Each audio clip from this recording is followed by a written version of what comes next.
So, Chair, whenever you're ready. Awesome. Good morning, everyone. The Board of Cosmetology meeting is convening at 10:17 a.m. on January the 31st, 2024. This meeting is being held in person and by MS Teams video conference and is being recorded. The recording will be posted to the internet for public viewing. The Health Licensing Office asks that individuals attending through MS Teams keep your phone muted and cameras off during the entire meeting until you are given an opportunity to comment during the public and interested parties feedback period, if indicated on the agenda. Please do not use the chat feature during the meeting. I will now call roll. Chelsea Westcott. Here, this is Chelsea. Beatrice Van. Here. Harold Fox. Alicia Reed. Here. Tracy Promo here. Hen Nguyen. And Jamie Farron. Here. Members, when you wish to speak, please state your last name for the record. Board members are asked not to use the chat feature during the meeting.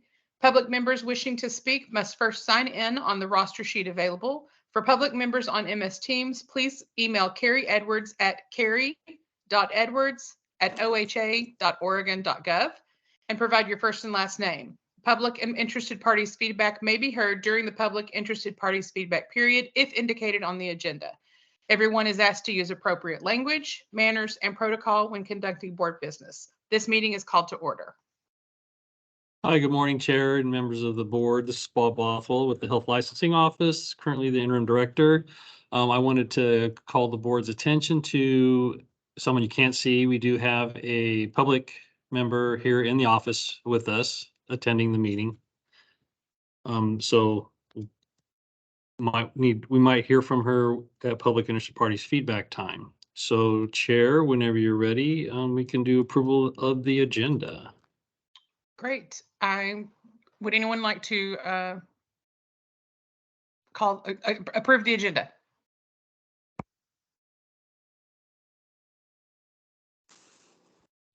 I need someone to motion to call to approve the agenda. Chelsea Westcott, I motion to approve the agenda. I, Beatrice Van, second the motion. Great. I'll call roll. Chelsea Westcott. Aye. Beatrice Van. Aye. Alicia Reed. Here. Tracy Promo, aye. And Jamie Farron. Aye. Been approved. Motion carries. Thank you. Okay, Chair, members of the board, the next item on the agenda is there's 3 applicants and to determine additional requirements for retake examination. And Carrie Edwards is going to step in and walk us through that.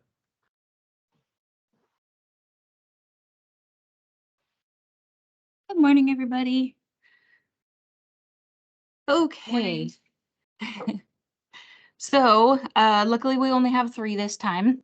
So the first applicant, applicant 156312, last tested they've been waiting since December and they got a 66%. This is just a regular one. And they've had one study review. They've had one study review so far? Yes, ma'am. I think that they should probably do another study review. They're so close. Yeah, they're so close. They actually had the study review. They were so close, and I feel like if they do it again, they should hopefully hit the mark. Agreed. Okay, perfect. And do you want this to be a 1 hour or a 30-minute that we move to, or? Do we know what it was before? Hour. I would do another hour. I would agree. Okay. So on to the next one, which I believe is 155571. This is another one. This person has actually tested 7 times, I believe. But again, super close. Last time was 66% in December. And they did the 1-hour study review Yes, ma'am. for the last time. Yeah. I think, yeah, I would say the same again, another 1-hour study review since they're so close. Okay. And then the last one, this one is a different language. So the Vietnamese, they last tested in November. And so at their study review, as you can see, they only got a 39%. I believe they're timing out. So they're not even completing all of the questions. Mm. And as you can see, their scores are super low. And they've tested 6 times, correct? Yes. Yeah. And with them being timed out, did they request for an extension of the time? Did they do a request on that? No, so we do actually offer it in Vietnamese. So Okay. I don't believe they get extra time if it's offered in their language. Oh, got it. No, they don't. This is Okay. Tina. Okay.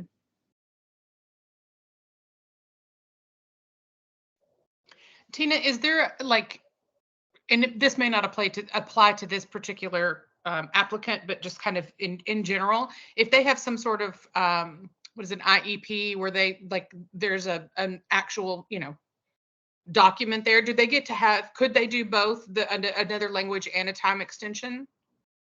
If there's accommodation and they fill out accommodation form, yes, they can get extended time. Thank you. I'm concerned. I mean, the scores are so low on this. I have concerns about doing another study review if it's a timing out, issue. I don't know how well the study review is actually going to help, but generally, asking or requiring them to, get more education, I don't know if that's actually going to help them speed up either. So I would love to hear what some of the other board members have to say about it. Carrie, one thing we could do, Tracy, is we could have Michael Bowie reach out to them to find out if they do have a learning disability, if they, ask those questions, and then that's go great. from there. But I would hate to love hold for them up- to know, Yeah. if they have other tools or resources available to them that maybe they don't know about. I would love for them to be aware of those things. But in the meantime, I'd hate to hold that up until the next board meeting, which later we'll talk about these exams and reviews and stuff. But in the meantime, if there isn't some sort of disability, what would you guys prefer to have done? I feel like this is Beatrice Van. I feel like with the scores being so low that I do think it would be best for her to go back to school and use her school as a resource to help her facilitate and maybe understanding some of the language, and maybe they need to help translate some of those terms for her.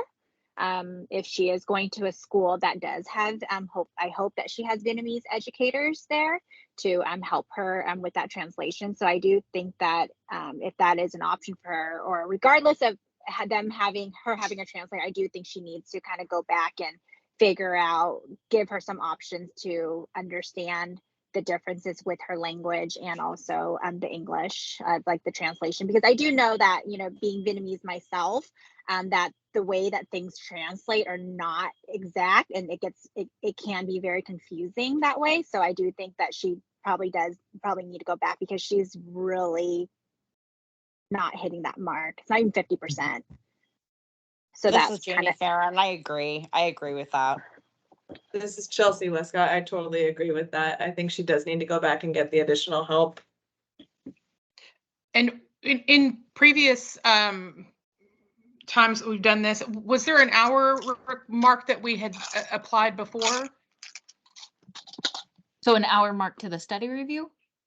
to going back to school, additional hours at school. I know that there Oh. had been like a go back and do everything all over again. And then at some point we said no X amount of hours because it really applied more towards the, the theory or, foundation class versus the practical work. So I was just trying to remember what we had said in the past for hours.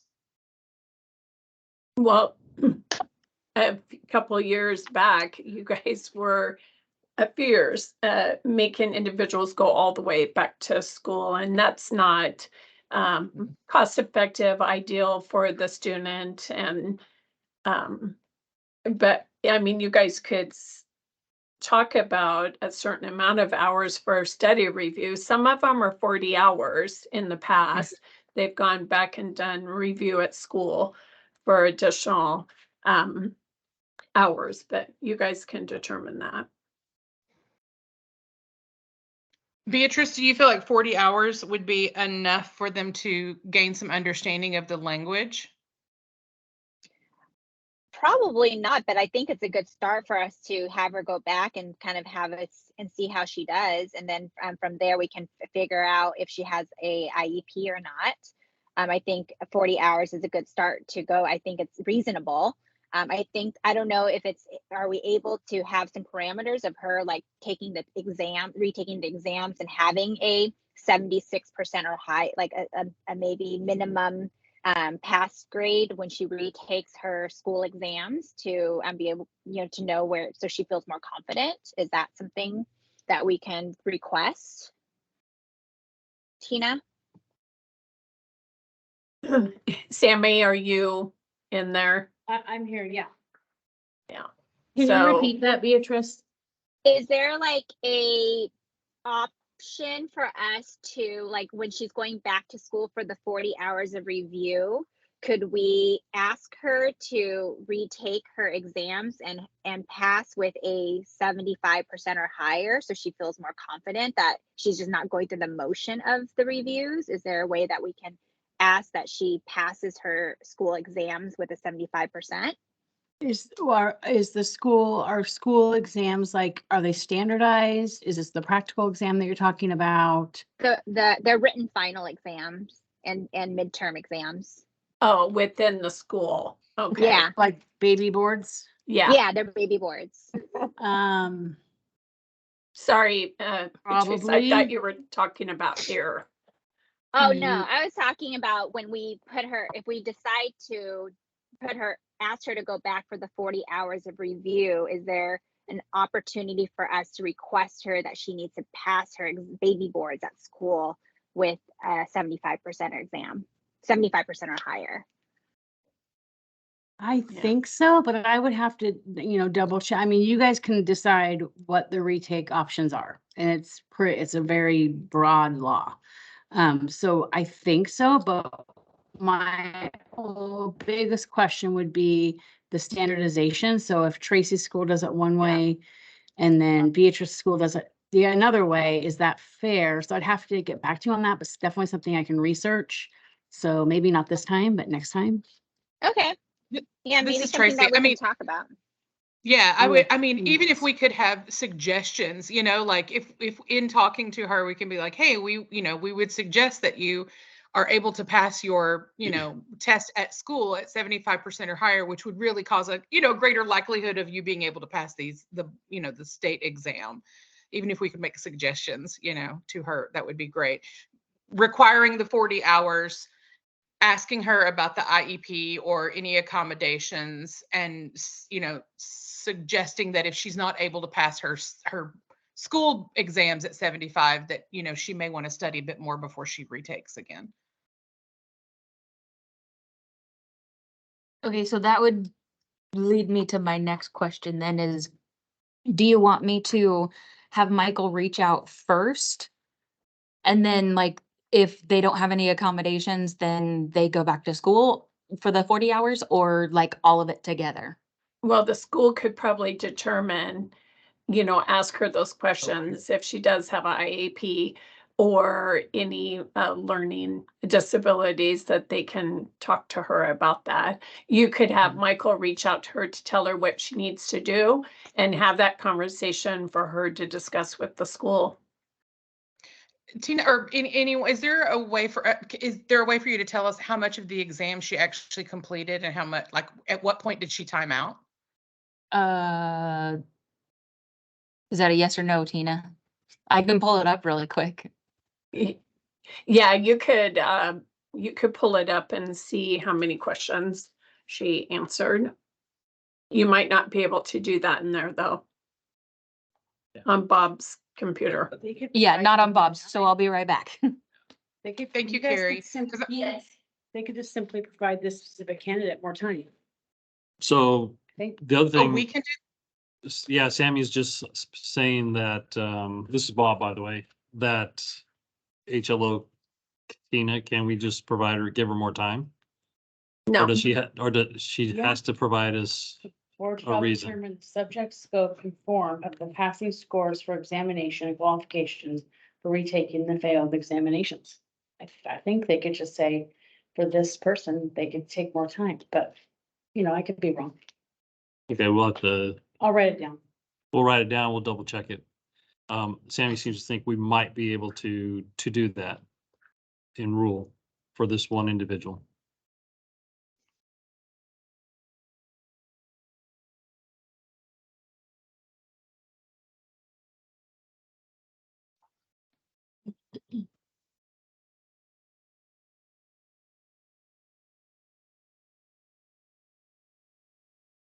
So while Carrie's working on that, we'll need to have a motion made on these, right? You can, Just wait, do all three. yeah, or you can just probably go to director's report. Skip around if you want. Okay. While Carrie's gathering that information, do we want to move on to the director's report? that would be great. Okay, I don't have my email pulled up, so I'm not gonna be able to tell the board what slides I'm on. But we'll start with the board membership recruitment. So currently, Tracy you are in your second full term and your term expires October 16, 2027, and you cannot reappoint. Is in her first, which ended, actually, maybe she's in her second now. Ken? Yeah. I think she. Based on the dates, so she's been reappointed. And, Jamie is in her first, and it expires 11/9/2026, can reappoint. Chelsea Westcott is first term, and it expires July 29, 2026, and can reappoint. Beatrice Span, first term, and it expires 1/25/2028, and can reappoint. Alyssa Reed, full first term, and it expires 8/29/2026, and can reappoint. And Harold Folks is in his second full term, and it expires April 24, 2027, and cannot reappoint. Next slide would be the licensing fiscal and statistical reports. So barber licenses issued for fiscal year 2024. Which, by the way, for the new board members who don't know about the state's fiscal year, it starts July 1 of any given year and ends June 30 of the following year. So quarter 1, 2, and 3 of fiscal year 2024, we've issued 88 licenses. In barbering and in hair design, we've issued 393. In nail technology, we've issued 422. Natural hair care, we've issued 22. Estheticians, we've issued 615, and these are all in fiscal year 2024. Cosmetology independent contractors, we've issued 597. Freelance authorization, we've issued 136. Cosmetology facilities, we've issued 463. Any questions so far from anybody? Okay. Licenses renewed for the same fiscal year, 669. And this was for barbering. And these are renewed. Renewed hair design, 4,892. Nail technology, 2,927. Natural hair care, 27. Estheticians, 3,465. Independent contractors, 2,439. Freelance authorizations, 114. And cosmetology facilities, 2,308. Barbering trends is the next slide, and although it looks bleak,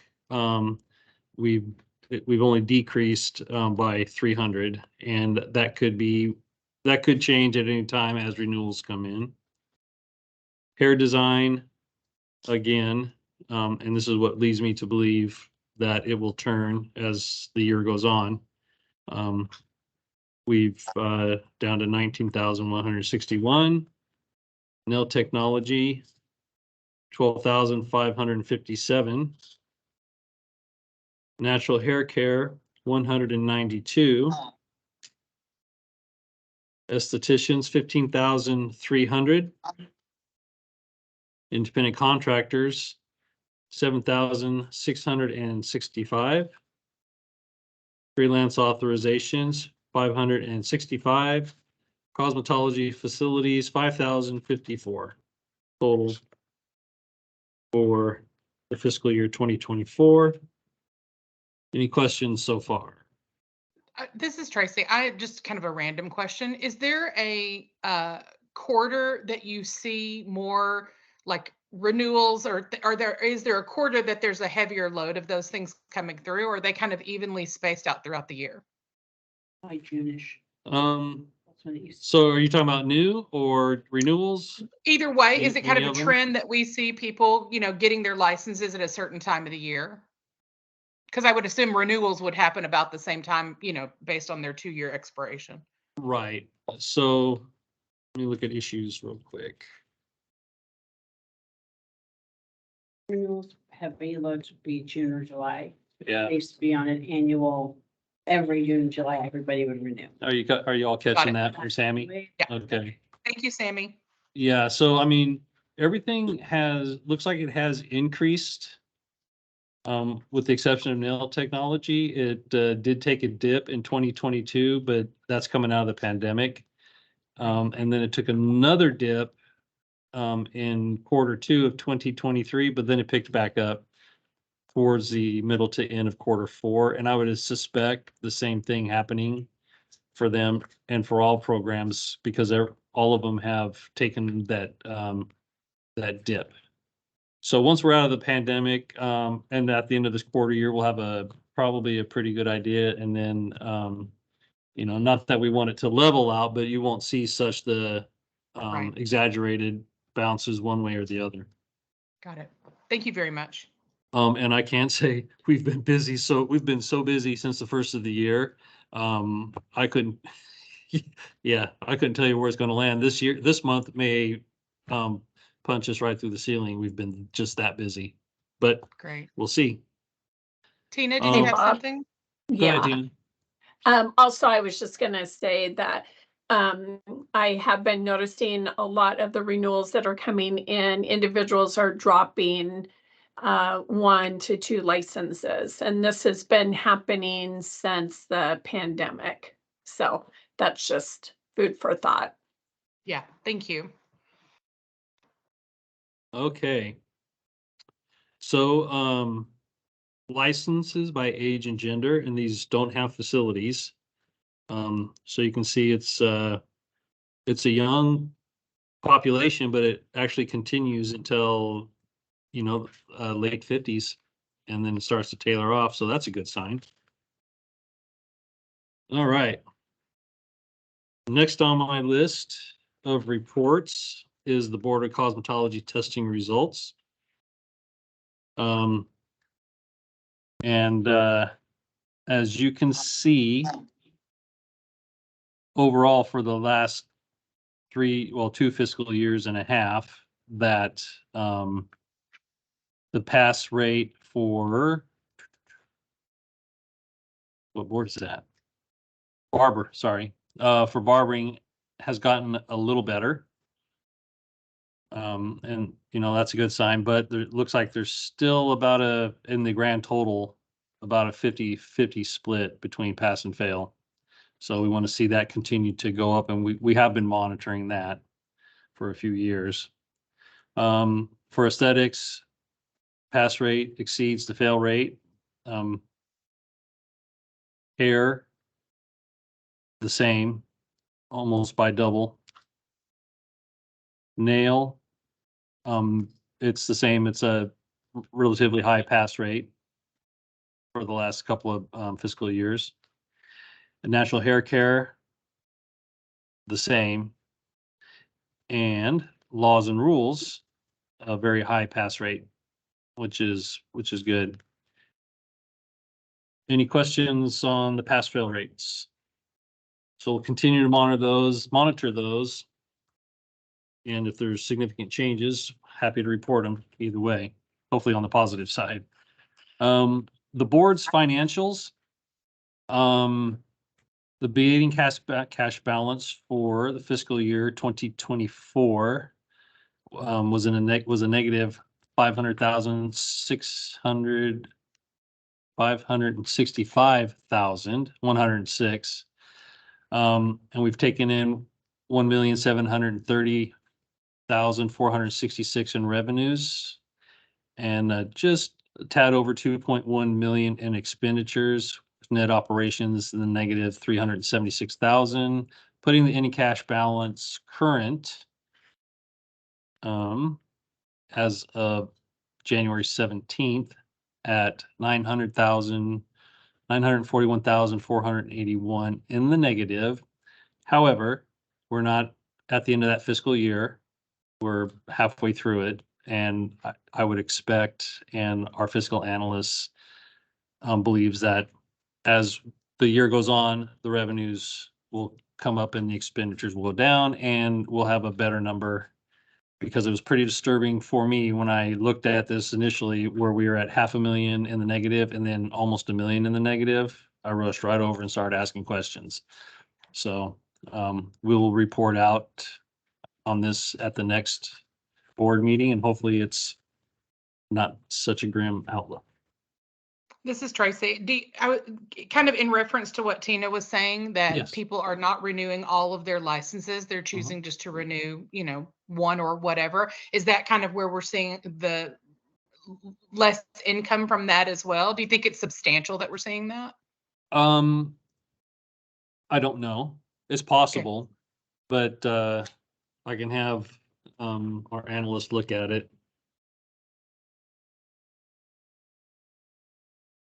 Can you remind me when we implemented the increase in license fees? 2021. Got it. Thank you. Sorry, I'm making a note. And you can, this is Tina, you can see a big difference from 20 Right. to even 23, how much we came out of the red. Right. Not all the way out, but I'm sure that this year we'll even see a bigger difference. Yeah, that's what I was just looking at, the revenue coming in and how that was coming up. And then, just kind of based on the time that we are seeing, from 23 to current, trying to, are we going to kind of get back up to that? But I just wondered if that, the people not renewing their licenses would have that much of a difference on that revenue. Yeah, the other thing I'm thinking of, that just crossed my mind is you have coming out of the pandemic, licenses were dropped, but now the economy is, I'm not an economist in any way, shape, or form, is not doing so well. Perhaps those licenses that were dropped, folks will renew them before they expire. Right. So stay tuned. We'll keep you posted on that. Carrie is back in the room. And does Carrie have that information? Yes, I thought we had moved on. We did, but we're gonna go back and then we'll have to vote on these three. So I will step out of the way. Thank you, Bob. Hello again. Thank you, Carrie. Yes. Okay, so I believe it was the last one, 155082. And so from the ones that I saw that she expired or didn't finish, she was only answering between, it was roughly between 70 and 80 questions. Because I looked at 3 of them that she didn't finish. And then the That's- other ones, she actually did finish. And there's how many questions on the test? 100. That's what I thought. So her percentage, even with the questions that have not been answered, her score is really low. Yeah, and the super low ones, like I believe it was the 19, the 23, and then the 25 are ones that she didn't finish. So even finishing the questions, she's only getting the 36, 39, and 28. Got it. I just my opinion, I think she should definitely go back for the 40 hours. And I, I think we should have a conversation with her about any accommodations, but whether there is or isn't an accommodation, I think that the 40 hours would probably be very beneficial for her. I agree with you, Tracy. This is Jamie. Thank you, Jamie. Any other This board is- members? This is Chelsea Westcott, and I second that. I agree. Okay. I also agree. Perfect. So just go back to school for the 40 hours and then talk about the different accommodations that we can provide her if she submits the form. Yes. Okay. Yes. But Perfect. I also like what Beatrice had to say about, maybe some interpretation for the language Oh. possibilities, have that incorporated somehow. I don't know how that works, but. So I was kind of thinking about that, and I think that the only way that we could best communicate that to her is Michael Bowie is able to translate for us. So he would be the one contacting her to let her know all of this and then telling her that this is the information that you need to then take to your school. That's great. Okay, so recapping, so that y'all can vote. So, applicant, 156312, we did a 1-hour study review. Applicant 155571, another hour study review. And then for applicant 155082, we're, recommending the 40 hours and then talking to her about the accommodations. And then she can test after that. Yes. Okay. Do you So, need a Chair- motion for that? Chair, so we can recap again and say that we're gonna need someone to make a motion, but we'll read it back. And so My apologies. no, that's fine. I was hoping we could get there, but it just doesn't feel right. So with applicant 155571 and applicant 156312, a motion to take 1 hour of study reviews. And applicant 155082 to return to school for 40 hours. And I need one person to say, so approved, This is Chelsea Westcott, so approved. and one board member to second that. This is Jamie Farren. I second that. And I'll call roll. Chelsea Thank you. Westcott, Aye. Beatrice Span, Aye. Alicia Reed, Aye. Tracy Paramo, aye, and Jamie Farren. Aye. So approved. Perfect. Thank you, everybody. Carrie, thank you so much for your extra work. Of course. Okay. Bob's back in the driver's seat. Thank you, everybody, for your patience. And it's something for us to keep an eye on in the future with test scores such as those. So Trampus Shuck is the regulatory operations manager, and there he is. He'll provide you a regulatory report. Hello, everybody. So like Bob said, my name is Trampus. I'm the interim regulatory manager, and I'll be talking about the regulatory report with y'all. So as you can see, it's got 4 bienniums still currently on it. There's one case that's kind of clinging on there from that 2019 biennium. I actually think that one is in the process of being closed, but it's just still showing up on this report. One thing to note on this report is that you've got your open cases, you've got your closed cases, and then you've got your total down at the bottom of the open plus the closed cases. And open means a lot of different things. It can mean that it's either open and being investigated.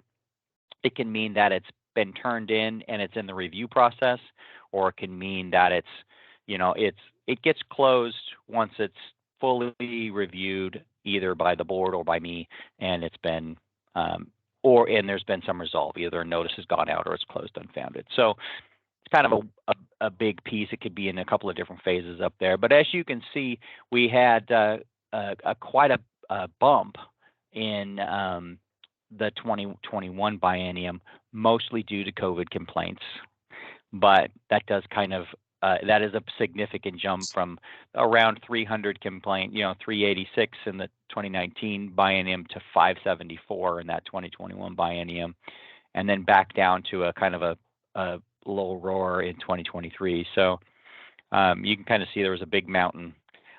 Most of all of those are closed. We've only got, as you can see, one in that 19, 38 in that 2021 biennium, and then 128 of those 230 from this last that we just are coming out of. So over to the right, you can see the types of complaints that we got by biennium as well. And you can see that probably our biggest category there is licensing concern. The licensing concern does kind of cover a wide spectrum that can be either inactive, no license, facility, or practitioner. So it's kind of a big net, but you can see that that's our biggest area that we deal with, followed closely by safety and sanitation, and then services provided. The COVID complaints they had a peak, but they're no longer around, obviously. And then complaints by type. This is where we say who sent these complaints in. The big categories are anonymous. We just don't have any idea. A lot of those are going to be your licensing and safety sanitation. They said this place is dirty. There's somebody not working here, license, that type of thing. 240 were from the client. 705 are from other. That's a lot for that group. I would suspect that maybe there's some. Usually that category is somebody just other than the client, but we know who they are. Like it could be a family member or, a third party or something like that. But like I said, that's a lot. I have to think that maybe there's some just that are unrecorded in that group, kind of just falling into that group. So But yeah, does anybody have any questions about the regulatory report or? This is Tracy. Trampus, what qualifies as unassigned in the complaints by type? Unassigned would be that somebody didn't click that drop down. Okay, perfect. Thank you. Human error. Yeah. Like, I feel Human like you error. have all Yep. the categories covered. So you unassigned, are we go. talking about Unassigned, produce yeah. now? Like, I'm confused. Yeah, human error. Would be Thank my you. guess. Okay. Trampus, thank you very much. Yeah, no problem. Now that we've covered all that, it's my great pleasure to introduce your analyst, Sammy Patnode.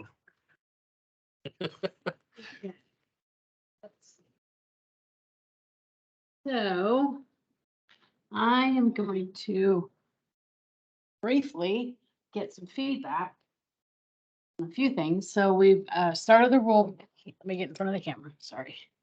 We started the rulemaking for putting in place the requirements of 217. Hopefully everybody saw the application that came out. There was one for the Rules Advisory Committee and then one for a curriculum, what are we calling it? Curriculum Advisory Committee. So that the Curriculum Requirements Advisory Committee is one of the requirements in 217 that if the board is making any changes to the curriculum, which as of July 1st will be the ownership of the board, then this Curriculum Requirements Committee needs to meet. So we've put the word out there. I've only got 2 applications back for that, but when I reviewed the 17 RAC applications, some school people completed that application instead of the other. How I'm going to have them complete the curriculum one, just because we want to keep that clean, since one is we absolutely have to do the Curriculum Requirements Committee, and a RAC is always an option. It's not something that the law requires, just OHA requires it. And you just get a better set of rules when you have a RAC meet. So we'll have them do that, but we're going to have them meet jointly. So it's going to be the second day. So the first day is, I don't remember, March 28th. March 28th and April 3rd will be the day we kind of do everything curriculum. So everything on March 28th, we're going to do, there's a whole host of items that we're going to go over in a second. Retakes and practical exams and that kind of stuff. And then we're going to look at how we want to lay the curriculum out in the rules. I'll probably have you guys look at a few other boards that we do this for in our office, and then I'll look at some other ones that are outside of this office, see kind of the best case scenario. And then if there's a process to have each of these approved, and just kind of look at the whole thing as a whole, since this is a new thing. I've actually never, oh, that's not true. I did it for CAE. It'll just be interesting just to see how it all flushes out and how it works with having so many schools. So, and kind of the process, because schools that are currently in place won't need, that you guys can keep on keeping on with what you've been doing. And then when the board decides, oh, you know, it's been 5 years, we need to do this review, then we go that way. But we still have to find a way to make that, to take it from heck and kind of scoop it into the board. So kind of deciding how that's going to look. Hopefully I'll have all of that really kind of worked out and just be able to provide you guys the information. But more importantly is funny that you guys had issues with the retakes, because that's one of the things on my list. So, well, the plan for rules is we have to have something in place by July 1st. So this is a very short window of time. And I know that I'm sure there'll be school owners that want to look at the curriculum, they want to pull it apart, they want to do all these things. There's not time for that. One of the things I'll also have them do is provide kind of a list of recommendations to the board of areas they want to focus on, you know, in the future, things that they think are problematic in schools, so that we have a kind of a plan going forward. But one understanding that there's just not time to do that now. I mean, to have each field of practice and this extra committee and racks and all those. So, but then having a plan going forward on what we think we can do and handle. and how we want that to look. Is it gonna look like how Heck did it? Do we gonna wanna look at it a little differently? So you guys have some room to make some new decisions. It's gonna be kind of fun, I think. So there's that. I wanted to kind of get that out there. And 2 racks we'll have, I said that already. We'll have a public comment period and hearing. And then you guys will meet. I don't have the schedule anywhere to tell you the dates because I don't have it ready. Hold on here. It's right here. April the 18th is the board meeting. Yes. Here it is. Yes, so you guys will, it's fast. So the 28th is the first Rules Advisory Committee, April 3rd, Rules Advisory Committee and Curriculum Committee combined. April 18th, you guys will meet, so you'll get a RAC report, you'll get a Curriculum Committee report, and then you'll get the draft rules. You'll get, so you'll get all 3 of those and then be able to consider that before you guys approve proposed rules. Then we'll file, get public comment, have the hearing. We'll see how that goes. And then on June 12th, you'll adopt them permanently after you consider all of that information. And we'll have them July 1st, they'll be ready. So that is very quick. So that's our plan. So when we met in June, we had what did we call it? Community engagement session after the cosmetology meeting. So this is just kind of, and we talked about these same things I'm going to bring up now, but I just kind of wanted to get the board's feeling as the board on kind of where they want to go, how they feel about some of these things that HLO has been thinking about. Because one thing that has happened, HLO continues to bring on boards. And just by nature, just by evolution, there's more things to do. There's, more steps and all of these things keep happening, right? And we need to find ways to make less work. Basically, that's what I'm trying to say. How do we streamline things, make it more cohesive, not keep doing the same work over and over? That's duplicative. So some of these things are that. So I'll kind of point that out as we go.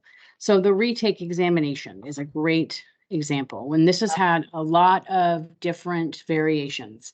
I think at one point it was Cerinthia would take the number of questions missed in each domain, and she would do some math. And if you missed 40% in this domain, you took 30 hours in this domain. So there was a very complicated way of doing it at one point. And then the board okayed that. And then at one time when, what was his name?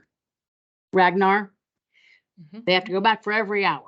So this has had a lot of evolution. And what's kind of the easy, and what has happened is these applicants have to wait a long time between board meetings if they get in this circle of having to retake because they've failed so many times. So is there a way there, and there was also at another time where they could just retake every day over and over, every day, the next day, the next day, the next day.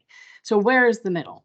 Where's the middle where we can get them in, get them working, not compromise the exam, having them every day, keeping people coming in and testing, because we don't want to have the same one testing every day and other people can't.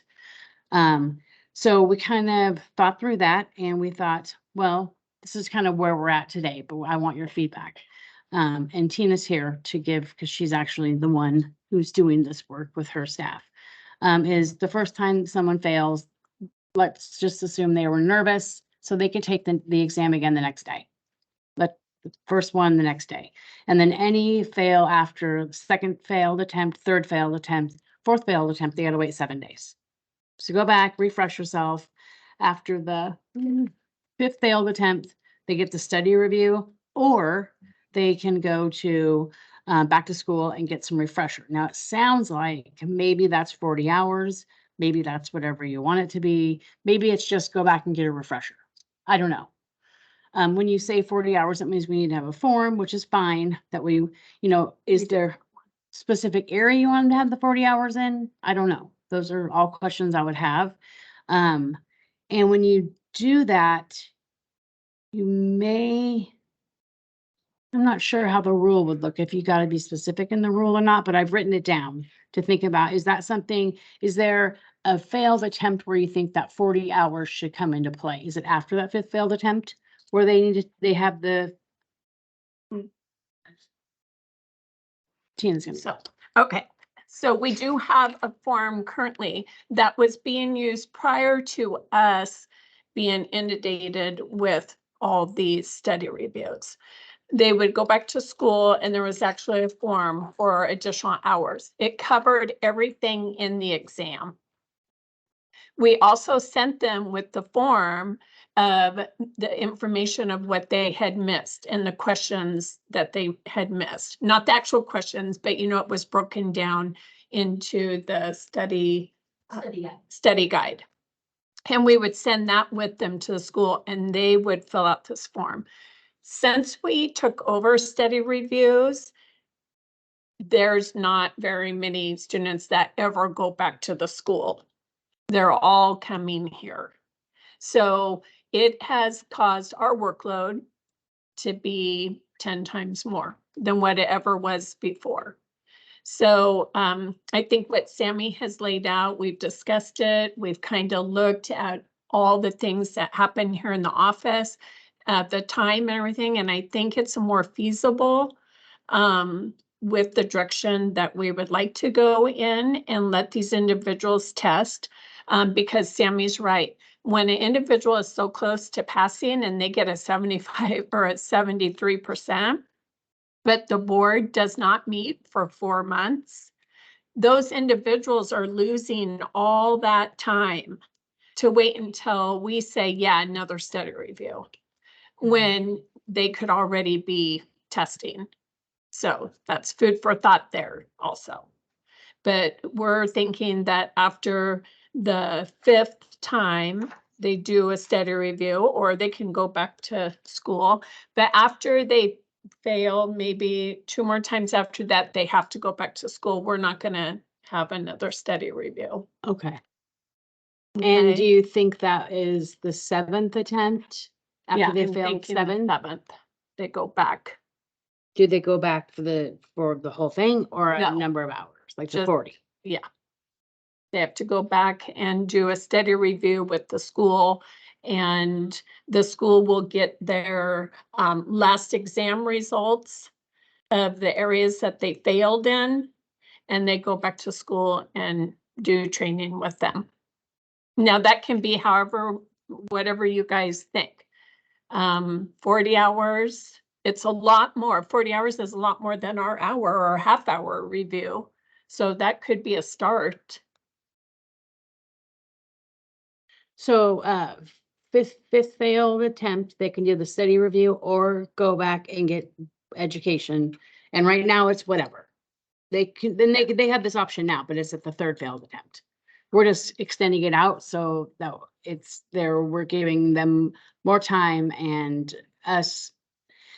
The study review is actually because we have to line it up with their practical, and did they take their practical 1 year and 11 months ago, and it's all of these things that have to, it becomes very time consuming for something that's free, and that is their responsibility. I mean, it's a good thing that we do, but I think it should be done at a different place. So we've picked the 5th time and it sounds like that's fine.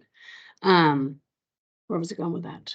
So you can decide if that study review or just go back to the school and get whatever. And then after the 7th failed attempt, you got to get a certain number of hours. Or I can just kind of lay this out in a grid, have the RAC weigh in. What I want to know is, are you flexible to looking at that type of thing? How's This that? is Tracy. That's good. That's a good place to start having this conversation, I think. So just synopsis for me. So attempts 1, 2, 3, and 4, there's no review. They just are coming to retake the test, see if they pass during that time. If they don't pass by 4, the 5th is a mandatory study review or going back to school for a study review. At 6, is there anything at 6? And then at 7, there's a requirement of hours at a school for a study review or whatever. Is that correct? Well, yeah, there's an option. So I had it like 777 forever. 7 day after that, after you've done the study review and you didn't pass, and 7, and then you guys can decide where, yeah, you need to go back to school for this certain number of hours. If it's at 7, 8, 9, 10, 6, wherever you think it'd be best. So after seven, up until 7 or after 7, there's no requirement for the board to do anything. After 7, it would be a requirement of the board to say, this is what we determine needs to happen moving forward. Well, here's the thing, is the board has the authority to tell us what to do for retakes. Trying to nail it down in rule so we don't have to continuously come back to you guys is our goal. Now, I thought about that because it sounds like that you do want to have some flexibility, and HLO probably wants to have this flexibility as well. That maybe, and I'll have to check with the legal. She's on the phone. She's probably laughing at me. That maybe a rule that says HLO may determine that further board review is necessary, something like that on a case-by-case basis, so that we still have the option to come back to you guys. We always do, but it's be good to have it in a rule. But yes, 7 failed attempts back to school sounds like good Because for me. even at right now, after the third fail, they have to wait 30 days before they can even retest again. And to me, I'm not seeing any positive, or I'm not seeing anything positive come out of that. I just see a lengthy wait time for individuals that have knowledge that's building up to take a break for 30 days before they come back to test again. Who knows, maybe these individuals by the 5th time will have passed. Right. Because they didn't have to wait 30 days. Yeah, because they're not waiting. And that 2-year requirement on this practical is really, I mean, it's a lot of staff time, counting from 2 years from the date that they applied, 2 years from the date that they last took their practical. How many exams have they taken? When do they get to come back? Another 30 days there. And then wait for the 4-month or 3-month period, as long as nothing's been canceled for a board meeting. I mean, you can see where it's really a lot of extra work. Yeah. Which leads me to the next topic. Expanding that 2-year examination for the practical. So currently, sorry. Can I put you on hold real quick, Sammy? Alicia, what you got? Oh, I didn't even see that. I'm sorry.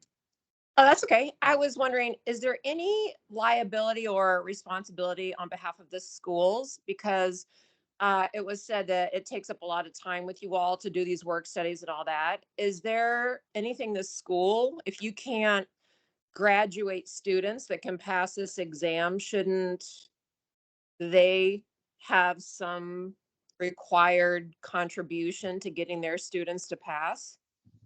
Well, that's a great question. That's a great question. So what the HLO or what the board has decided is that the practical examination given at schools is the final practical that they've adopted. So is there a correlation that can be made if you can't pass the written? Is the board going to accept your practical? That would be where that's at. I'm not sure. Otherwise, I don't know how you could hold the school accountable any other way than that, but I'm not positive about it. I have to think about it. This is Beatrice. I think that, is there a way when we're revisiting these days where you said the 5th day, you said and or, so study session or school. So maybe at the 5th failed attempt that they actually do go back to the school to get a review from the school, and it's a 6th attempt that they would have the licensing agency to give them that 30-minute or 1-hour session. So it's a 6th attempt. So then you're holding the schools more accountable and helping some of that bandwidth. I love so that. It's not and or, it's like the 5th failed attempt, you actually go back to school for a review with your school. And then the 6th failed attempt, you can potentially get a study session through the licensing agency. Or we do it the 7th attempt. Yeah, give them 2 times after the school to wait to do a study review with us. I was thinking of, this is Chelsea Westcott. I was thinking of something similar, actually, as far as like 1 through 4, let them retake as soon as they want. Don't put time periods or restrictions on the first 4.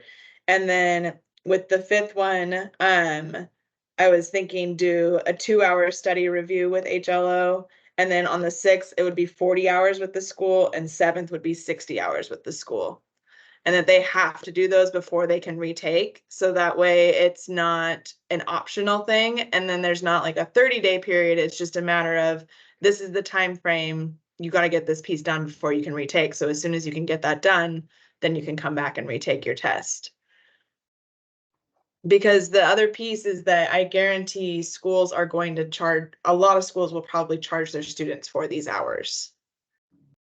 And so if we're talking about the money piece, I would rather give them the free option first of just the 2 hours. And that seems to have helped quite a few students in the past. The ones that it really doesn't help, there's no point in continuing the free option if we are going to send them back to school anyways. And really, that seems like it might be the better option anyways. So this is Tina. This is Beatrice. Oh, sorry, Tina. Go ahead. Well, just had a I was question. just gonna say that 2 hours is a long study review. Yeah, we would just put. Uh, Yeah, they're getting it done in a half hour now. An hour if we think that they need a little bit longer of time, but 2 hours is a long time for staff. That would take up, if we had 10 people. Yeah, we probably wouldn't put a time commitment on Yeah. it. Right. Okay. Yeah, I mean, I guess you could just do it as necessary. If it's just like one section that's really holding them back, then maybe that's only 30 minutes. But if it's multiple, then that could take longer than 30 minutes to do a full review with them, I would think. Right. And HLO would, or if they need an interpreter, so that would be a longer one. Longer one. Right, right. Yeah, so you could do just the study review initially then on that 5th one, but then after that, each time it's going back to the school for a certain amount of hours and kind of growing that amount of hours each time. Beatrice, what did you have? I just have a question in regards to going back to school. I guess I didn't know that the students are required to pay if they've already been in school. That I thought that it was a school's responsibility to help their student to refresh on them. So that's why I said I go back to school, because I felt like the school would have to take responsibility without charge because the student already did pay for their tuition. So what is that legal? Like, I guess at the end of the day, I don't think there is a requirement one way or the other. I think it's up to the school. But if the state is requiring a certain number of hours, then they do have to be able to show they completed those hours, which means they would have to put them on a contract.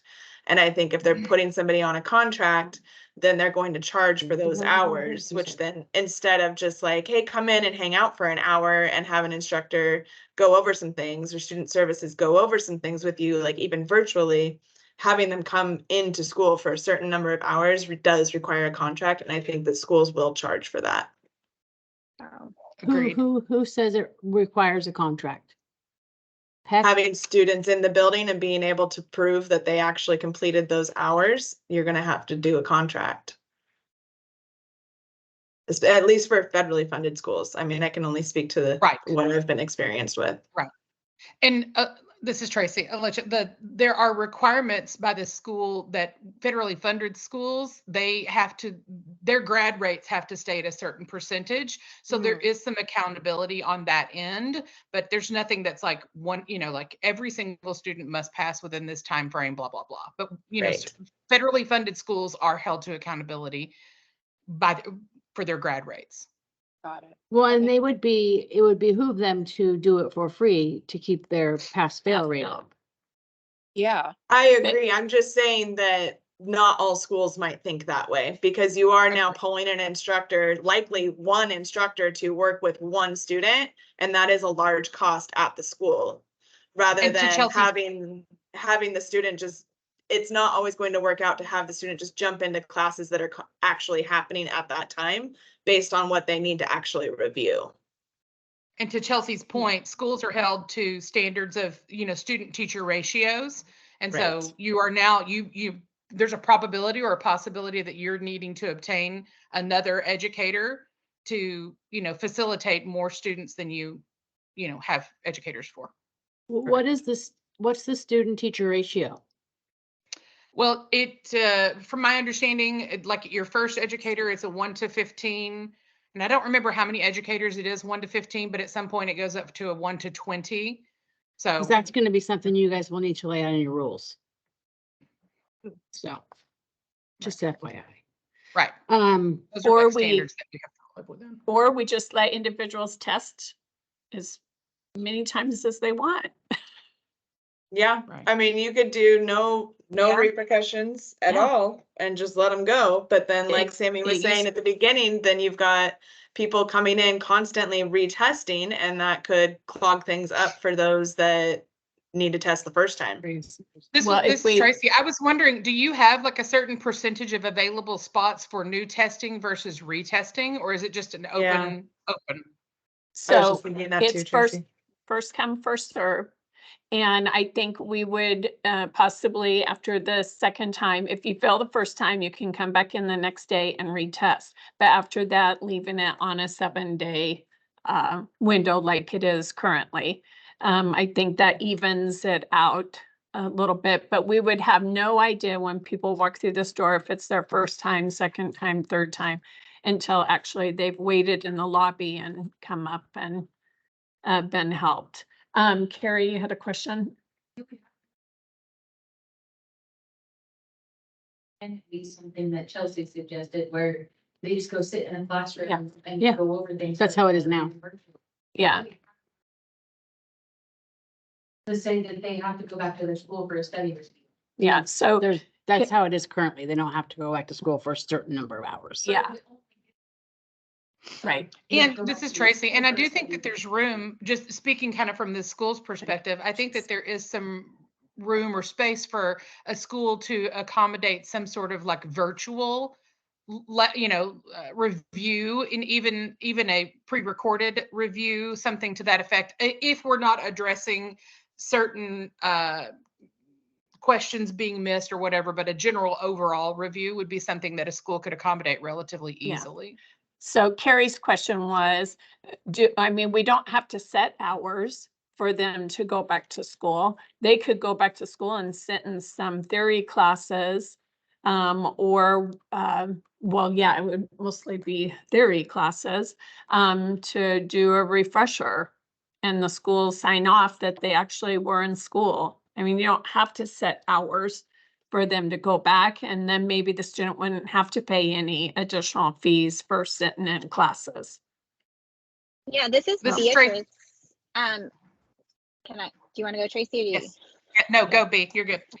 Okay, because I'm gonna kind of go on with Tracy, because with COVID and everything, I can speak, from experiences that they don't have to physically go into school, but the school can attest that they have given them online modules and online quizzes to take before they go back to school. So I do think Absolutely. I do get that, we want the students to take accountability and go take and pass this test however many times and not hold back the licensing agency. But I do think that at a school level, they all need to be held accountable to some level as well, and assist the student at some type of capacity. I do think that before we give them that 1 hour session and at the state that there is some type of capacity that wouldn't have to be charged, but also they can also, based on the day-to-day curriculum, that they could jump in a class if they do need more of that theory, that physical being in school. They can just sit in a class, but there is so much online resources, I feel like, these days that they don't have to physically be there if that is the concern of a contract. And financial, I feel like there's ways to go beyond that. Agreed. So I have a question. This is Alicia. Does the student have to go back to the school they graduated from? Like, if the student comes out of a school and says, I was not happy with my education, can they go take the further education at another school? Yep. They can? Oh, interesting. Yeah, they could. I Be would say interesting. they're even more likely to be charged for that, though. Yeah. Yeah. I Yeah. I mean, mean, I know that my school wouldn't bring in a random student just for a few hours and not charge them. Correct. Yes, correct. Yeah, while you are a school, you are still a business, right? Yeah. Like, Mhm. Exactly. Yeah. Yeah. I think that I like the idea of really just letting them kind of retest as much as they can. And I know that we have like the second try they could do the next day. Maybe we do 1, 2, and 3 they can do right away. And then after that, it's 7 days between each and they just keep going. And it's up to them to figure out their resources. If they want to go back to the school and ask the school for help, if they want to go online and find those resources, if they have an instructor they're close with and ask that instructor. I don't know if maybe whatever you guys have been using at state as those study reviews could be distributed out to the schools to help and have that same review out there rather than it being just a specific one that the state's using, and then the schools can compare themselves to how they're actually prepping their students as well. Yeah. this is, I was yeah, this thinking is about Tracy, something. like she's saying, I don't know what resources you're using, but just the idea of a student, even a graduate from your own academy, if you had even their blueprint, the questions, the blueprint of how many questions you're getting asked from what area, even if you knew what area they were lacking in, just being able to hit those targeted areas versus being like, let's go over the entire textbook again. Yeah, I think they do get a printout of where they missed the most questions in like what section. Yeah, if they brought do. that back to if they brought that back and, or even emailed it to you and you're like, awesome, let's go over some options either inside of your textbook or let's go, have you heard of Quizlet? Like some other resources that could help you gain more knowledge in that particular area. So how many is on Well, and I think board with that not? I think these are ideas that I'm gonna take to the rack. No decisions have to be made today. And I think there's something to think about when we're looking at curriculum. I mean, we could do FAQs. Here's some helpful information. I don't know. There's probably something we can think about, a publication of some kind. I don't know, something. Let's Yeah, a think about it. resource guide of some sort. So, yeah, I mean, those are things we used to do a lot. We just haven't, like utilizing the renewal notice for things. That wouldn't be relevant in this situation, but, or maybe we could do like a virtual study review. That was just like recorded. I don't know. I'm gonna think about it. We're gonna think about it. But the next thing is that practical exam and it expiring at 2 years. That is we all know, a very short window of time. 24 months is short. Especially when COVID happened. We would love it to be 5 years. However, I don't know how you guys feel, 3 years, 4 years. Things to think about is, have they been practicing in another state? Would that matter? No. No, would that matter? If That they doesn't didn't have keep their nothing to do- license up here, If they're licensed in another state, they're coming through reciprocity. right?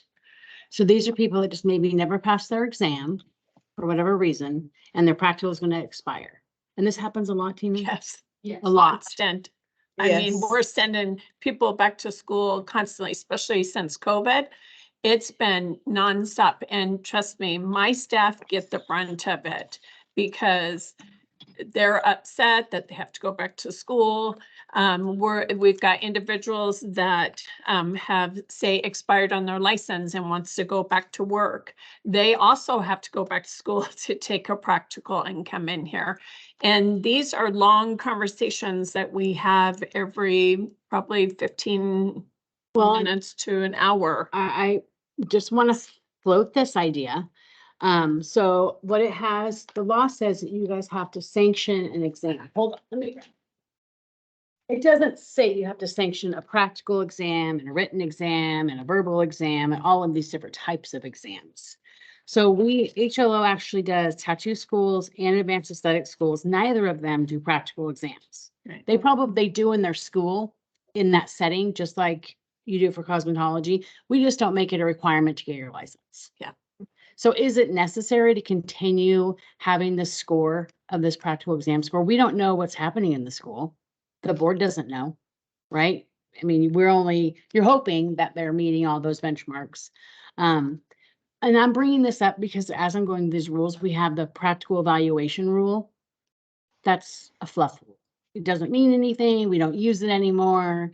Nobody goes out and evaluates practicals. And even if you were evaluating a practical, that's one time in a specific time, place and time. Sorry, one place and time. So something to think about is having that practical exam score. Initially. Important. This is Chelsea Westcott. I think that's actually a really interesting thought because states that do, like Washington and California, states that do have their practical offsite outside of the school at state board, they are truly using those practicals purely as safety and sanitation verification. And they don't actually issue a written test on the safety and sanitation or the laws of that state. Whereas Oregon does do that written test. So we have the Oregon law test as the written test. And we could, I mean, just throwing out an idea, not trying to blow up everything either, but we could look at it in that sense as other states are doing the practical as their safety and sanitation, where we're doing a written as the safety and sanitation. We also have way more safety and sanitation laws and rules than I know for sure at least Washington does. So I understand the written behind it. There's a lot there. Do you mean like at the school, your practical will just be safety san? Is that what you mean? I mean, that's what other states are truly using their practical for, because there isn't a written safety san test. And okay, new question. So it's not like they're looking for like the technique as much as the safety and sanitation of how they're performing that technique. Is their safety san practical given at the school, given by their board agency? It's given by their board agency. So they use NIC, that like that would multiple be states use. Possible expense. Would that be something you guys want to look into, using the NIC practical? I mean, there would be things about that. No, because it's the same idea as what we're talking about right now. I'm just saying that your idea of getting rid of that practical score as being such a factor would make sense because we do the written Oregon safety and sanitation. I'm picking up what you're putting down. I'm going to explain it a little bit further. We're not suggesting get rid of the practical at the school level. We're suggesting that once you pass that 2-year mark. No, I'm not suggesting that, Tina. Oh, you are? I'm suggesting both. I'm suggesting the first suggestion is, do we need to have that as an application requirement? Do we need to see that you've passed that in 5 years? I don't know. We don't even know what you're doing in the school. The board doesn't know what you're doing in the school. Or can we take the 2 years and extend it out to 5? There's two different options. Okay. Right.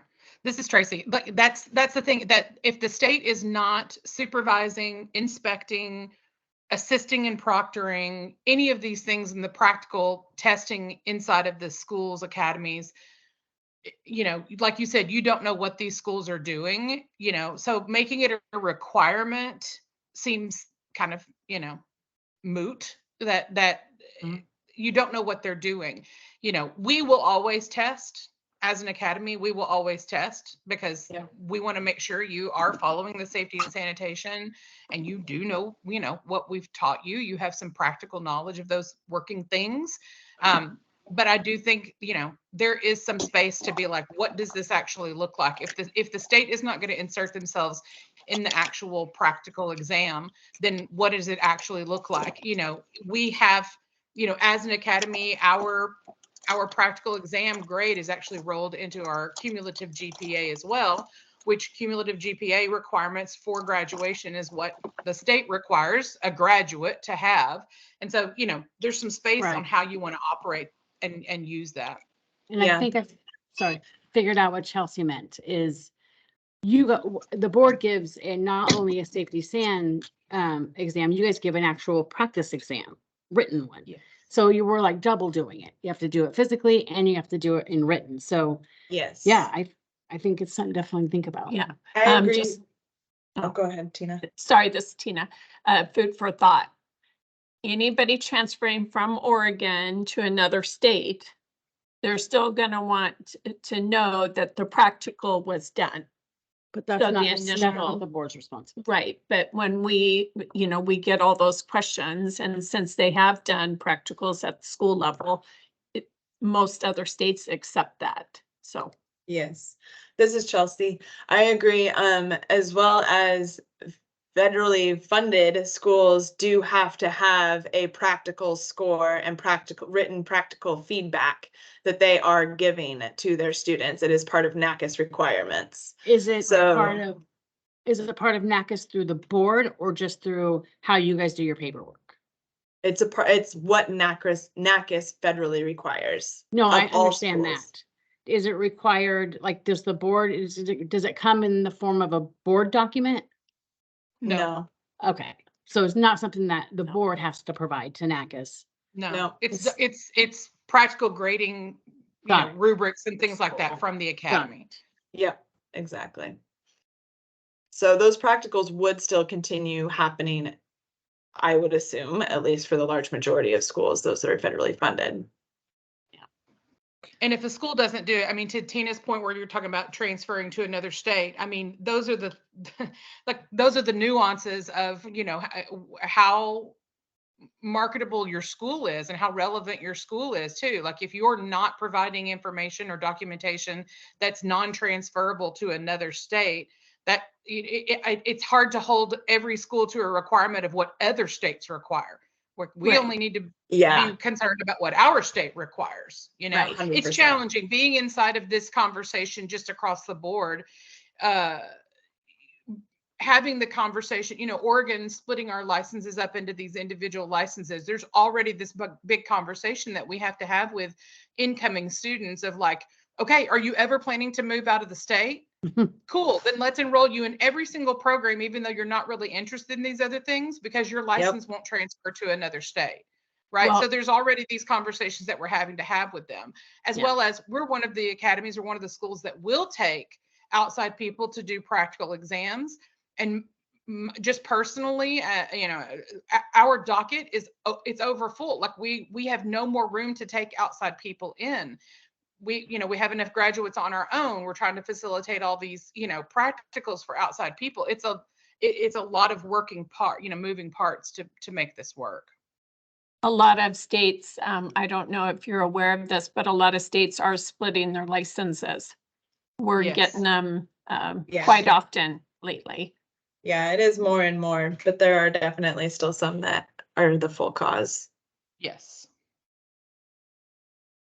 Okay, so I just kind of want to recap. So still practical in the school, but afterwards, after they've graduated, is These the are real- all options, Yeah. discussions. after they've graduated and say they haven't came in for 2 years to take their exam because life has led them on a different path.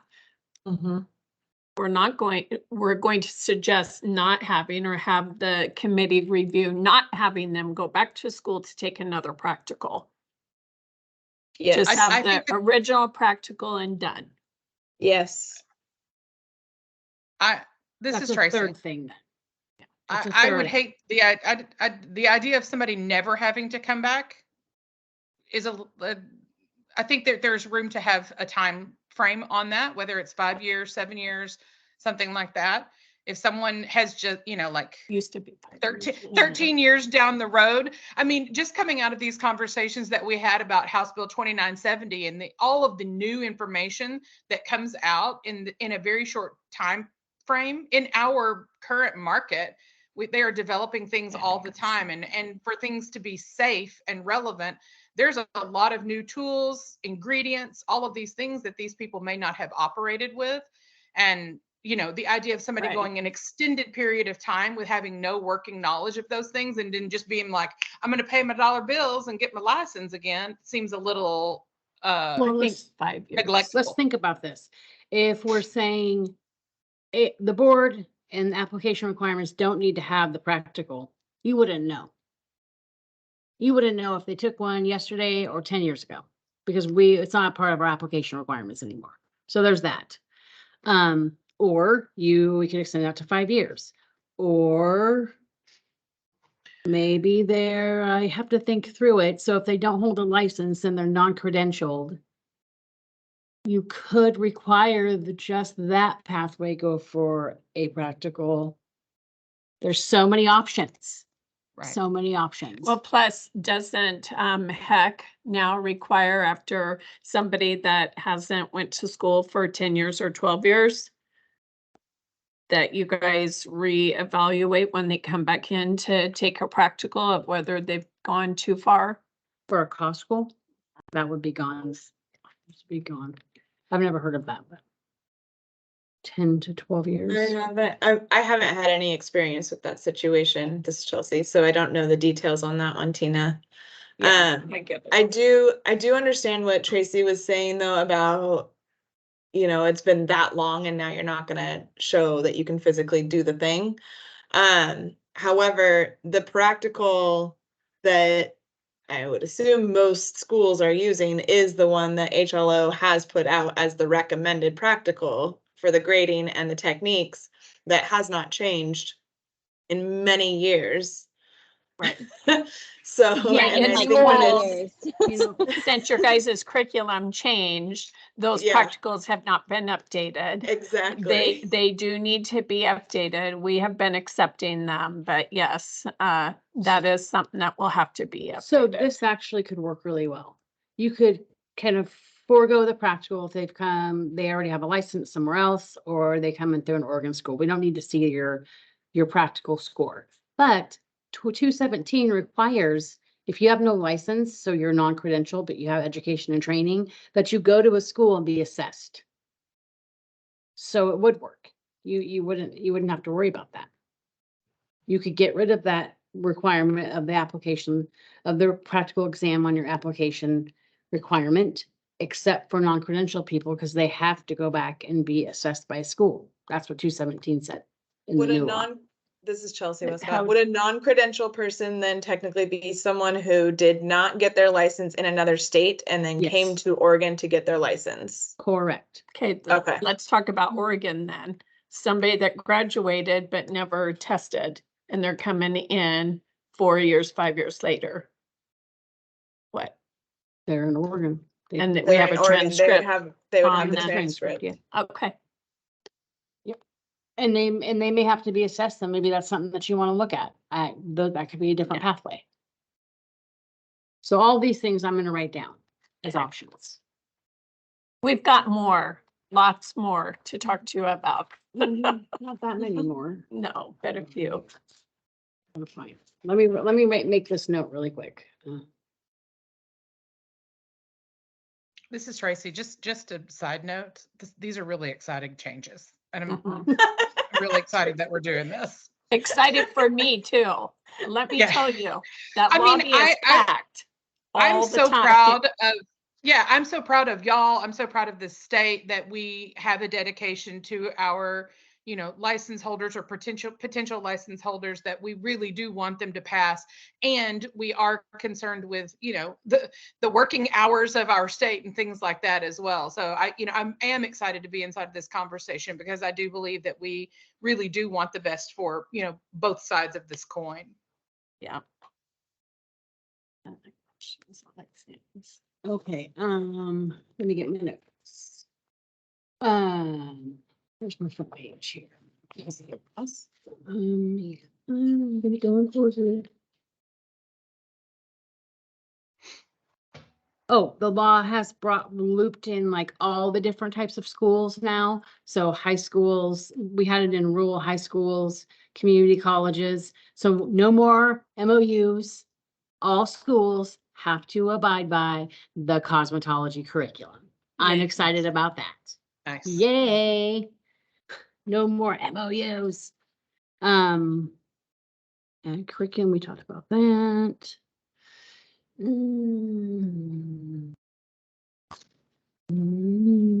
5 years to talk about that. New pathway. That. We talked about that. This.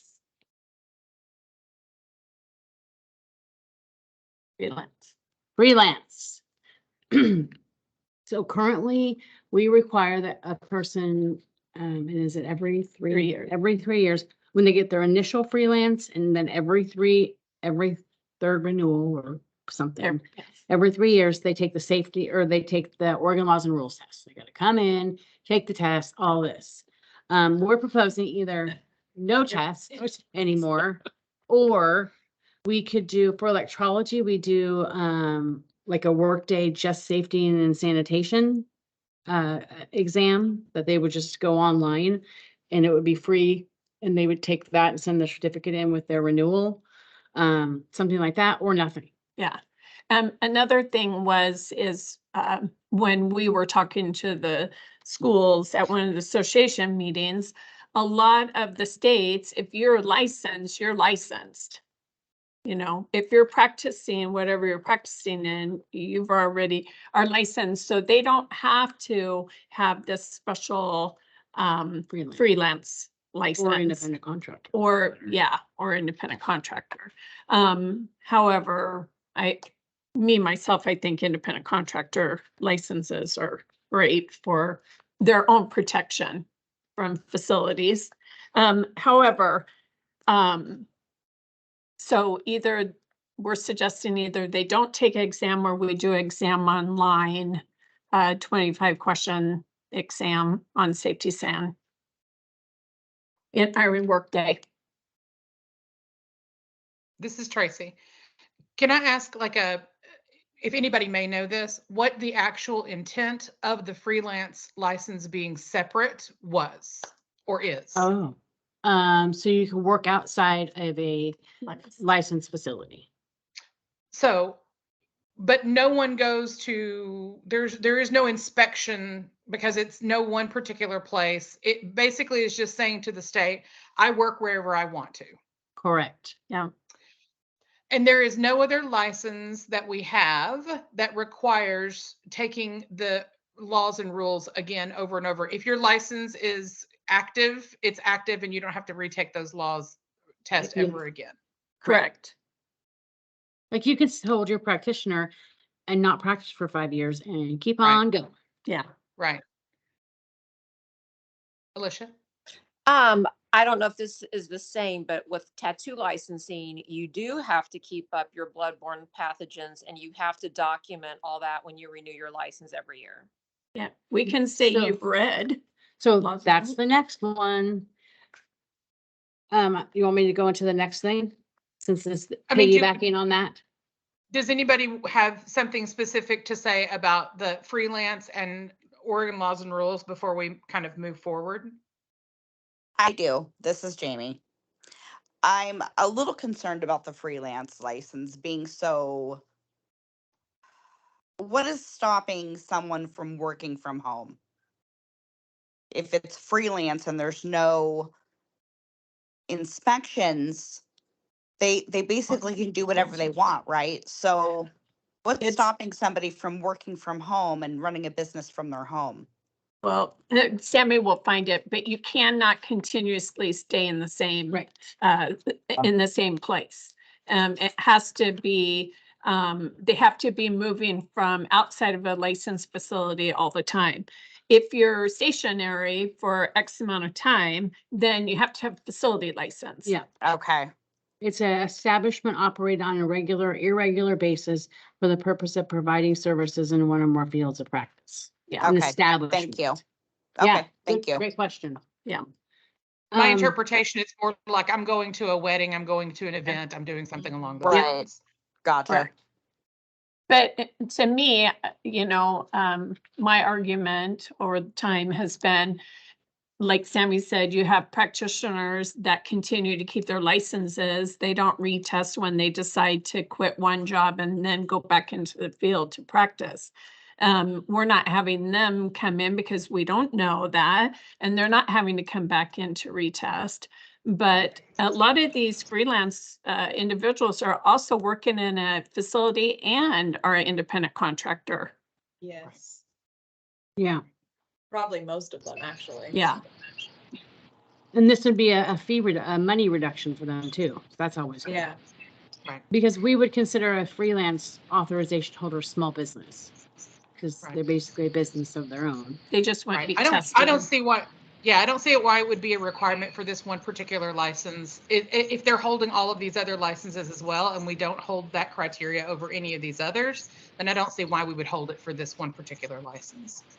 I mean, this is Excellent. Alicia, unless there's something about laws that like, how is your kit packed up when you freelance? Like, unless there's some additional sanitation dealing with how you transport your product from here and then back and where do you sanitize and blah, blah, blah. Yeah.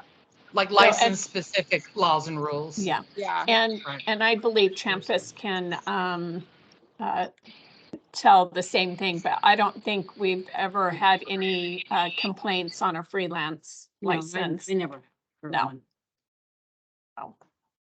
And there's no extra requirement. They have to do the same thing that everybody else has. Yeah. They have to high level, low level, you know, metal container, fire retardant, all that stuff. Yeah. Something. Carrie, The only extra requirement that I can think of offhand it's is just their, for a freelance, yeah, they have to give them a Business card. To file. Oh, yeah. Yeah. But no safety sanitation Yeah. requirement.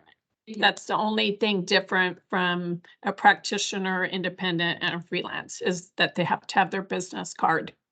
And they have to give it to the individual at the time of services. And I also think the business card had to have your information on it Yeah. or way to Yes. file a claim. Yeah. License number, our information, their information. Yes, all their license numbers on them. Yeah. It's kind of archaic. Yeah. I'm not gonna lie. Right. But But I mean, it's one more way to say, let's not do this exam because we're provide each client. I mean, Yeah. we don't even know if they're doing that. Hopefully they are. Right. Who knows? But to piggyback on what Alicia said, when we met about aesthetics device, and I'm hoping I heard all this right, big topic of conversation was having bloodborne pathogens be part of the application requirements for licensees, for practitioners. So I've added it in, and that it goes directly to this exam for freelance. If we're requiring you renew, and then so for initial application, you have to have it. And then would you guys also want them to have it upon renewal as well? Keep that active and current? I feel like bloodborne pathogen should be applied to field of practice, not independent contractor, not freelance, not those sorts of things, but more field of practice. Yes. Aesthetics, nail technology, hair design. And if you have to have one of those to be an independent contractor or a freelance license, you're already taking that. And That's then my would opinion. would you want it when you apply for your practitioner license, and then upon every renewal, you have that active as well? Or just once? I think so. Keeping that up is probably a good idea. I second that, because that's as an advanced esthetician, we have to do that as well. Perfect. And I think. Oh, yes. I don't think I have it on here. The next one, I think the last big ticket item is, so back 15 years ago, when we had the NIC exam, there was a big debacle about the test. It was stolen and this and that, and a bunch of stuff happened. It had to do with the retakes and people coming in every single day and retaking. It was a whole thing. As part of that, and there was a Florida issue, just a lot of stuff happening. The board determined that somebody coming from another state with a license had to take each field of practice that they wanted the license in and the laws and rules exam. We would like to go back to the old way, no more field of practice exams, just the Oregon laws and rules exams, and moving on. That would be our recommendation to the board. We'd like your feedback on that. it used to With be, an active- even prior to that, prior to the NIC, we used to have true reciprocity where you did not take any exams and you got your license. Then it went to only laws and rules. And then it went from there back over to taking all fields of practice. And we're suggesting going back to laws and rules. And they would, yes, have an active license in another state. Yes. Yeah, this is Tracy. I think with an active license in another state, a requirement of just Oregon laws and rules and having true reciprocity for your field of practice sounds like a great idea. Thank you. Thank you. I agree with that too. This is Chelsea. Yeah, I agree. I agree, but I have a question. Yes, good. My question is, if they are coming from a state, for example, sorry, I just am way more familiar with Washington, so it's easy off the top of my head to give examples for. But for example, in Washington, they require less hours with their cosmetology for nails than we do for Oregon. If they are already full cause in Washington and reciprocity to Oregon, and they have their current license in Washington, and they only do the Oregon laws and rules, would they be eligible for all 3 licenses as a cause without taking those additional hours or without taking that written don't- test? We don't look at hours, but what is the difference in their nails and our nails? Yeah, that's what we look at. Okay. If they I can only answer can And do- that would still be looked at, even though you're only having them do, so like which license they would get would be based on the transcript as far as what they learned rather than. No, so how it would work is currently right now, for an example, Florida, you can get a full cosmetology license and bill to come in here. If you only have, say, a nail license or aesthetics license, some of their licenses are just endorsements. They don't actually have to take an exam for. You can't actually get the full cause until you take all the exams. I'm just using this as an example. We Okay. would not allow those lower, if somebody that's not licensed in those states. But Washington, if they're licensed for nail, facial, and hair, and they're coming in here, yes, they're going to get a license. This is Tracy. Chelsea, it's a great thing to point out, because the truth, I took cosmetology in Texas, and Yeah. there's an easy way to kind of explain this to people. When you take cosmetology, the nails portion of your program is 1 chapter. When you take aesthetics and a cosmetology, it's 1 chapter. Yeah. In Oregon, our licenses, I tell people, our licenses are like having master's degrees in each individual field of practice. Yeah. And so, to Chelsea's point, there is a huge amount of knowledge difference. We have a separate textbook for each program that we offer here.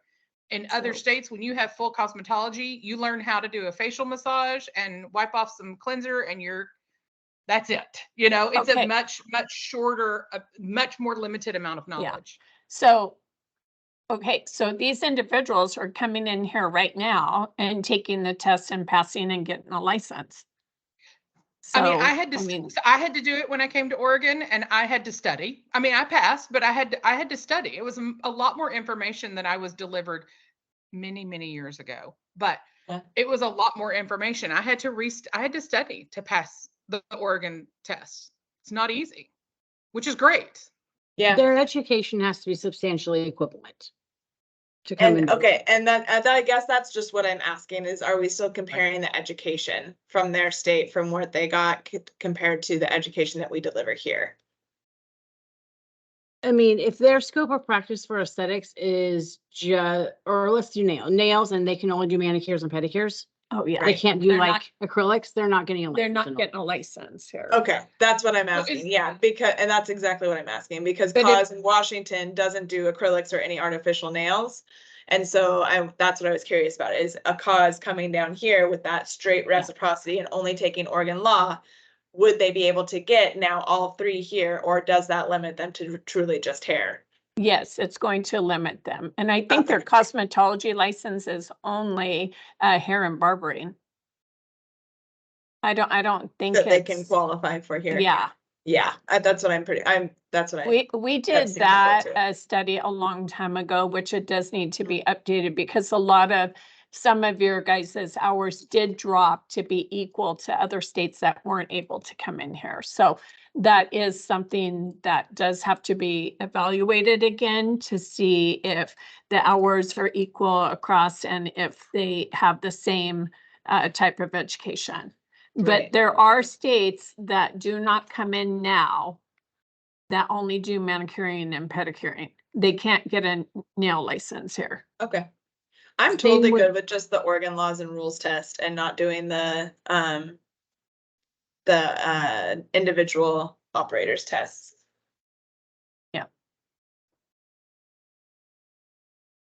And one other thing, did we want to talk about this? No. Lowering the questions. You do that. Okay, we'll do that. Yeah. I'll mention it under barbering. Yes. The next item. So, that's all I had. Those were kind of the big ticket items. Of course, there's the curriculum piece that I don't really know how that's gonna go yet. Don't know yet. Wait and see. To be continued. I'm just gonna go right to the next item on the agenda. Is that okay? So the next item is the item writing committee update. So the barbering exam was looked at. It was completely done, reviewed. Hold on, let me find my notes. Brandon and Sarinthia worked through all of that. Oh gosh, I can't find it. Oh, pile. Next, you had too many piles.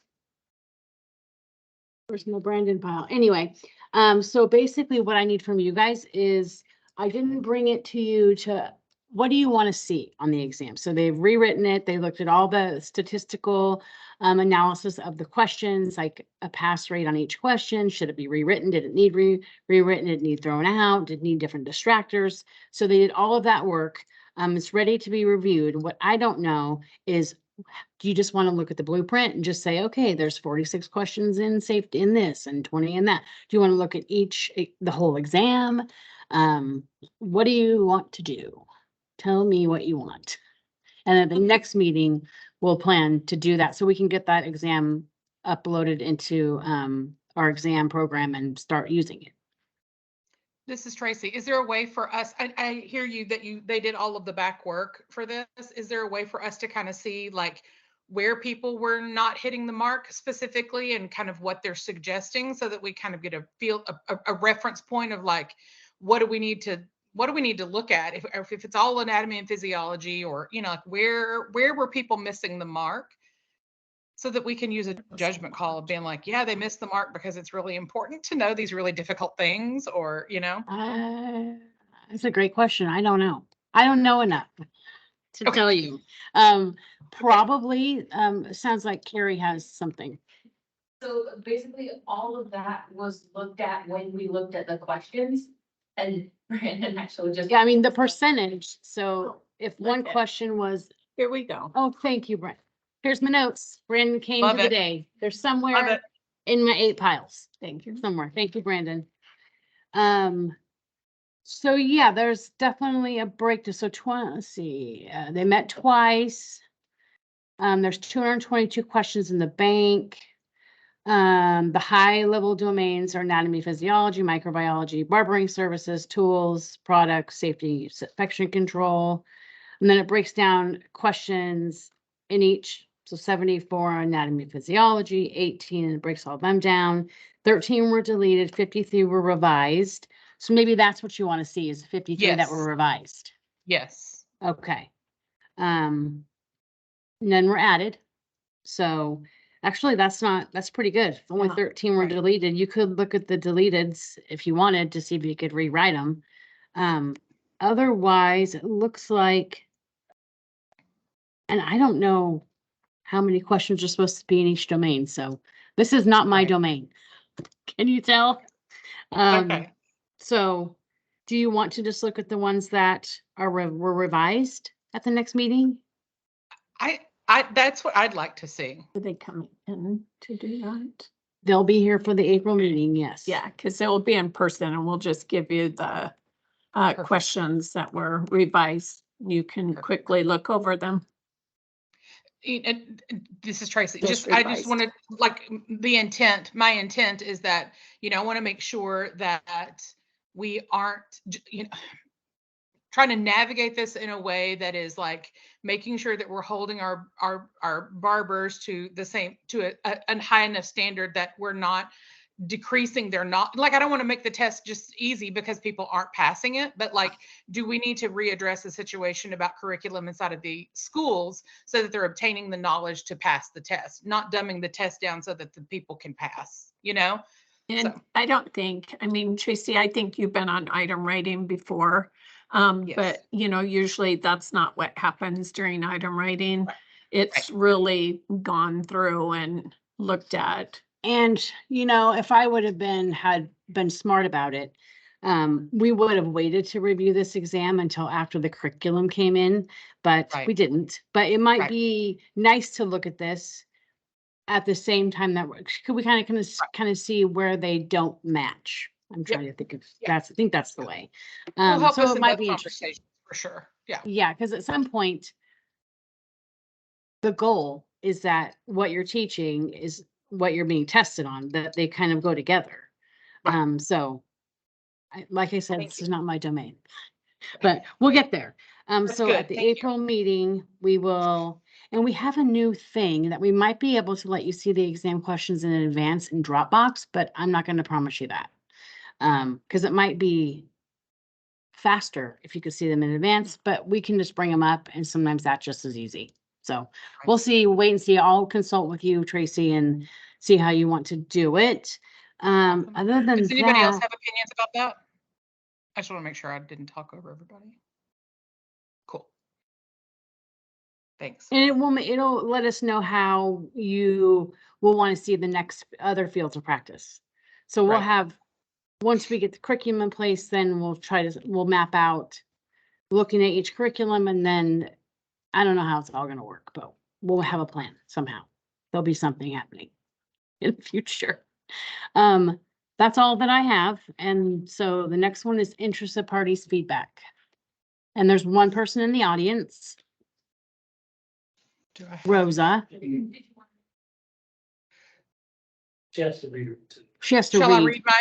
Yes, shall I read it? away. Perfect.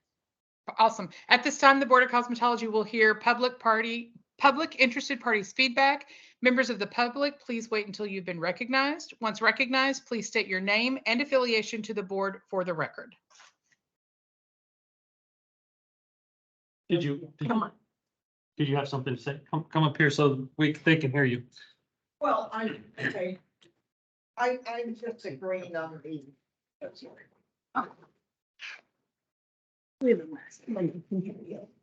Okay, so I was just listening to the when you do the testing, the timeline and all that.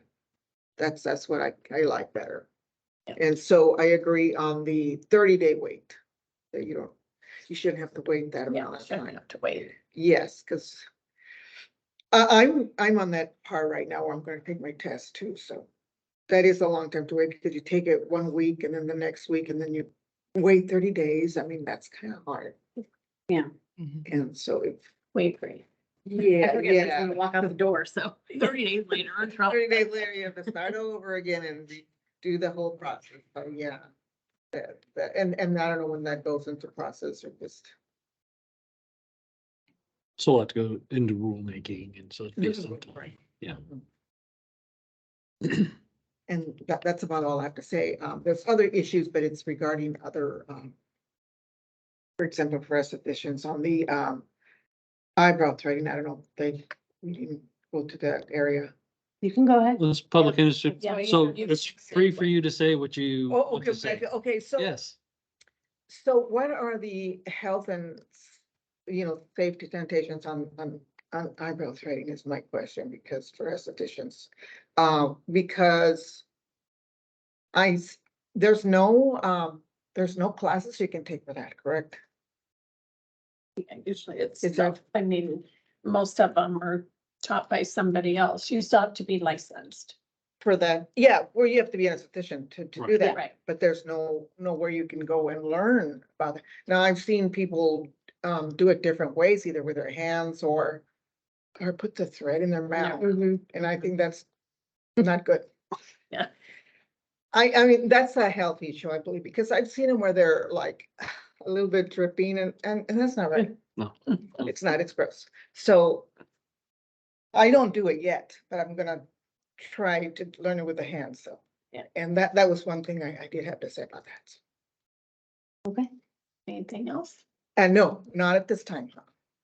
Thank you so much. You're welcome. Thank you. Thank you. Anything else? Let's get. This is my first time here. Oh, well, welcome. Welcome. Thank you. Is there any public on the call that would like to make a comment?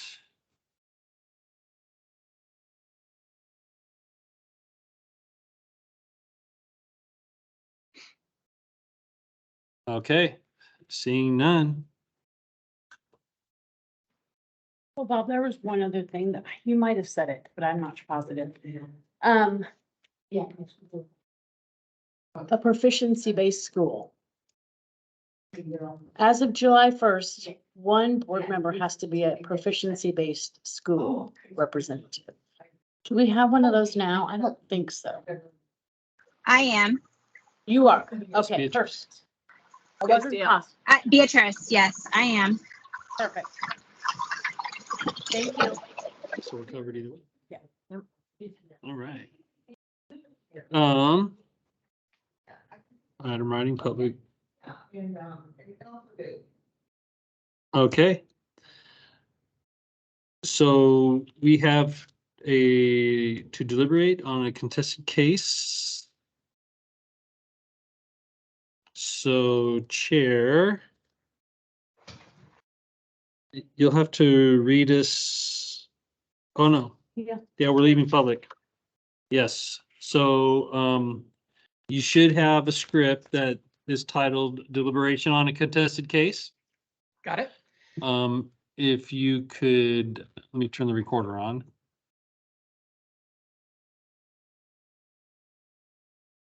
Read us into that, please. Absolutely. The Board of Cosmetology will now leave the public meeting pursuant to 192.6901 to deliberate on a contested case at 12:14 p.m. on January the 31st, 2024. The deliberation will not be recorded and no final decisions will be made. Okay, stand by. We're going to turn the recorder off